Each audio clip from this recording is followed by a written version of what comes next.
So we are now pleased to welcome Pablo Lozano Palacio, a student at the University of La Rioja, who will be sharing with us his opinion on university life.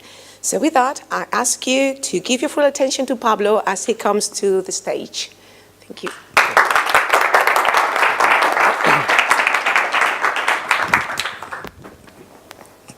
There is something all universities have in common. What is it? Of course, the fact of having students. But as you may know, not everyone is the same, and several factors will determine the type of student you are going to become. So, it's only first year of the degree where the magic happens. You're in a totally new place, meeting new people and making new friends. So you will come really excited to class, at least for the first few weeks. After that, each person will follow their path and become one type of person, and of a student or another.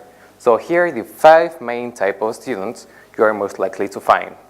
The first one is, of course, the student whose name appears on the list, but that no one has actually ever seen. These are mostly found during the first year of the degree, when there is a kind of chaos with the lists.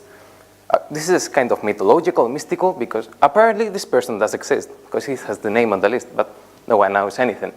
I remember back in high school, I had one of these. He was called Ramon. But anyway, it was during one of our final exams. A guy much older than us came, and we didn't pay much attention. The surprise came when he simply sat on a chair and took out a pencil.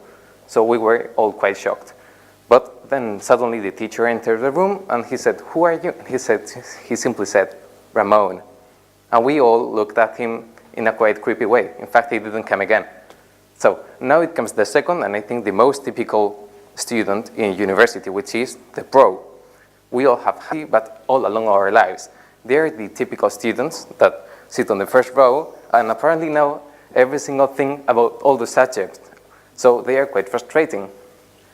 In fact, in university, you may even have 2 or 3 in your class, while in primary school, you only have the 1. But anyway, this is the more interesting for one reason. They have the ability to mutate. When the exams come, they simply switch their minds and they become the third type of student, which is the pessimist or fatalist type of student.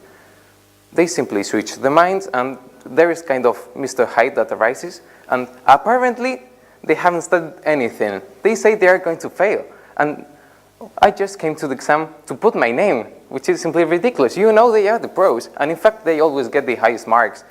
Well, now it comes one which is totally different, which is the fourth one, the gourmet. Of course, these are easy to find on the cafeteria. If you go once to the cafeteria, it's fine. If you go twice, it's okay.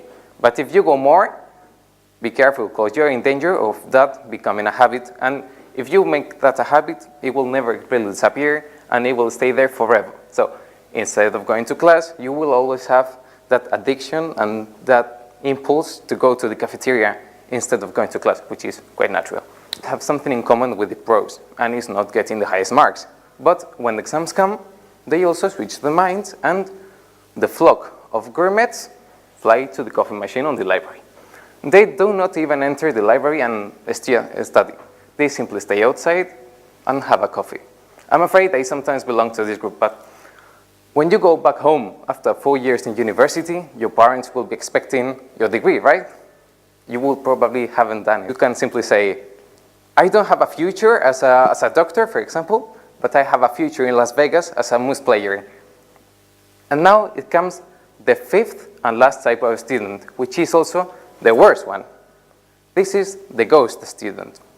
They simply come to the first week of the degree as a normal one, and they simply disappear until the last week before exams, in which you are very likely to receive a message or an email asking you for your class notes.